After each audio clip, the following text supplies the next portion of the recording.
आप सारी विद्या, सभी देवता और सभी तीर्थों को नहीं जान सकते।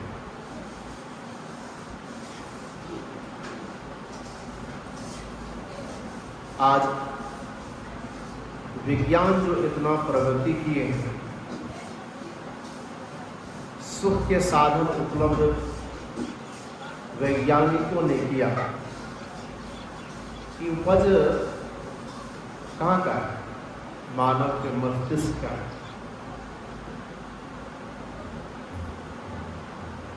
मानव के मस्तिष्क के संबंध में स्वामी विवेकानंद ने कहा, यह मानव का जो मस्तिष्क है अछूत पुस्तकालय है और ज्ञान का भंडार है। ज्ञान के भंडार में खुद को पहुंचाना होता है।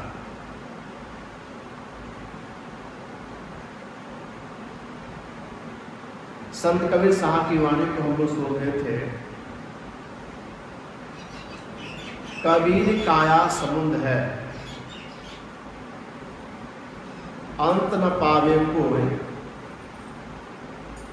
मृतक भई के जो रहे मालिक लावे सुने। मैं मर जीवा समुद्र का, डुबकी मारी के मुट्ठी लाया ज्ञान का, जामे वस्तु अनेक। इस शरीर को क्या कहा गया? समुद्र। समुद्र में बहुत तरह के रत्न हैं, लेकिन आप चाहेंगे समुद्र के पानी को खाली करके रत्न प्राप्त करें, संभव है? संभव नहीं है। लेकिन रत्न तो निकाला जाता है। रत्न कौन निकालते हैं? गोताखोर, जो समुद्र में डुबकी लगा करके समुद्र के तल तक पहुंच जाते हैं, तो वहां से समुद्र के गर्भ में जो छुपा हुआ रत्न है उसको निकाल करके ले आते हैं बाहर। ठीक उसी तरह से उपनिषदकार और संतों ने कहा, ऋषियों ने कहा, महर्षियों ने कहा कि शरीर भी समुद्र है, इसमें डुबकी लगाओ। लेकिन डुबकी लगाने की कला को जानेंगे तब तो। आपको कहेंगे समुद्र में डुबकी लगा सकते हैं? नहीं लगा सकते। लेकिन इस कला को जो जानते हैं, विधि को जो जानते हैं, एकदम सीधे नीचे चले जाते हैं, समुद्र के गर्भ में पहुंच जाते हैं, वहां से रत्न निकाल कर ले आते हैं। ठीक उसी तरह से गुरु बताते हैं कि अपने शरीर रूपी समुद्र में डुबकी लगाओ, ज्ञान की प्राप्ति होगी। कौन सा ज्ञान? हम आप लोग स्वामी रामतीर्थ के संबंध में जानते हैं। अगर नहीं जानते हैं तो कुछ अंश में मैं आपको सुनाता हूं, सुनिए। स्वामी रामतीर्थ जी महाराज मैथमेटिक्स के प्रोफेसर थे और बड़े ईमानदार।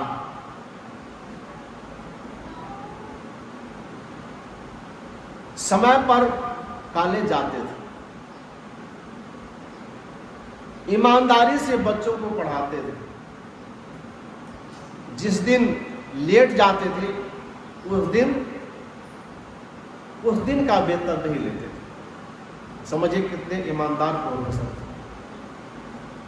और परमात्मा के परम भक्त। एक दिन क्या होता है, स्वामी रामतीर्थ जी महाराज स्नान करके आए, पूजा की, घड़ी की सुई को देखते हैं तो लगा कि अभी समय है, भगवान का थोड़ा ध्यान कर लेता हूँ। उसके बाद काले जाऊंगा। भगवान का ध्यान करने के लिए जैसे बैठे, उच्च कोटि के साधक, सूरत समिट गई, अंदर में प्रवेश कर गए, कायों के समुद्र में डुबकी लगाना शुरू कर दिया।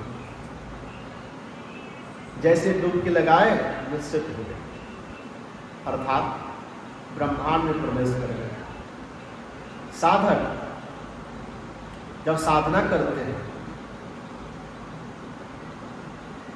अपने मन को समेट करके आज्ञा चक्र में स्थिर कर लेते हैं, तो वह मन पिंडी मन, ब्रह्मांडी मन कहलाता है, ब्रह्मांडी मन। और उस मन को सूरत की संज्ञा दी गई है।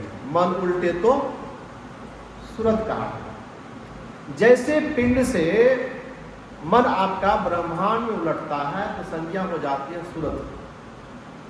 जैसे ब्रह्मांड में सूरत प्रवेश करती है, मन प्रवेश करता है, तो शरीर की सुधि नहीं रहती। ऐसा लगेगा कि आप मरे हुए हैं, लेकिन मरते नहीं हैं, वो जीवित रहते हैं, सब कुछ देखते हैं और सुनते हैं, समझते हैं। यही आध्यात्मिक विद्या है। इसी कला को जान करके जो शरीर रूपी समुद्र में डुबकी लगाते हैं, तो आपके अंदर जो ज्ञान छिपा हुआ है, गुप्त ज्ञान, वह प्रकट हो जाते हैं। स्वामी रामचंद्र जी महाराज जैसे अंदर में प्रवेश किए, निश्चित समय का ज्ञान नहीं। ये घटना क्या घटती है? जिस परमात्मा का ध्यान कर रहे थे, वो परमात्मा रामतीर्थ का रूप धारण करके चले गए कॉलेज में। चपरासी से कहा रजिस्टर लो, चपरासी रजिस्टर ला के दिया और सिग्नेचर करते हैं, जाकर क्लास लेते हैं। इधर स्वामी रामतीर्थ का जब ध्यान टूटता है, घड़ी की सुई को देखते हैं, आश्चर्यचकित हो गए और अपने आप को कोसने लगे, ये मैंने क्या किया। ठीक है, कॉलेज जाऊंगा। कॉलेज गए, ऑफिस गए, तो चपरासी से कहते रजिस्टर लाओ। तो चपरासी कहते सर दोबारा सिग्नेचर करेंगे क्या? मजाक किए। स्वामी रामतीर्थ कहते लाओ ना। रजिस्टर जब दिए तो देखते क्या है, सिग्नेचर किया हुआ, जबकि स्वामी रामतीर्थ के का सिग्नेचर करना पेटी की नकल कर नहीं सकते, नहीं कर सकते।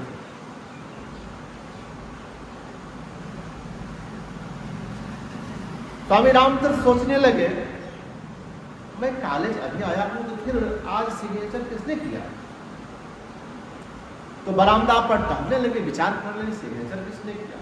तब तक में विद्यार्थी सब आ जाते हैं, सर फिर क्लास लीजिएगा, आइए सर क्लास लीजिए। आज जो आप पढ़ाए हैं एक भी बात को नहीं बोले। अब विचार कीजिए, पढ़ाने वाला शिक्षक कुशल हो और विद्यार्थी मेधावी हो, तो शिक्षक क्या करते हैं? घोर करके पिला देते हैं विद्यार्थी। बड़ा मन आता है पढ़ाने, बड़ा मन लगता है पढ़ाने। शिक्षक प्रसन्न रहते हैं, कैसा विद्यार्थी मुझे मिला है। अब भगवान जब पढ़ाने के लिए आ जाए तो विद्यार्थी का क्या हाल होगा? खुद भगवान आए पढ़ाने के लिए, भगवान की कृपा हो जाए कुछ भी हो सकता है। 5 वर्ष की आयु में ध्रुव निकल गए भगवान की खोज में। रास्ते में नारद जी मिल गए। नारद जी ध्रुव को समझाने लगे, अरे कहाँ जा रहे हो? जंगल, जंगल में बाघ सिंह रहते हैं तो तुम कटक से खा जाएंगे, भगवान क्या तुम प्राप्त करोगे? कहा नहीं, भगवान रक्षक है, बाघ सिंह मेरा कुछ नहीं बिगाड़ सकते। परीक्षा लेने के बाद देखिए तटस्थ है, श्रद्धा है, विश्वास है भगवान के प्रति। तो नारद जी कहते हैं भगवान का भजन वैसे होता है, उसके लिए युक्ति जानना पड़ता है, तपस्या वैसे नहीं होती है। और जब तक युक्ति नहीं जानोगे तो भगवान मिलेंगे नहीं। रूप जी कहते हैं तो आप बता दीजिए हमको युक्ति, भगवान कैसे मिलेंगे। तो दीक्षा देते हैं कौन? नारद जी। और तब जाकर ध्रुव तपस्या किया।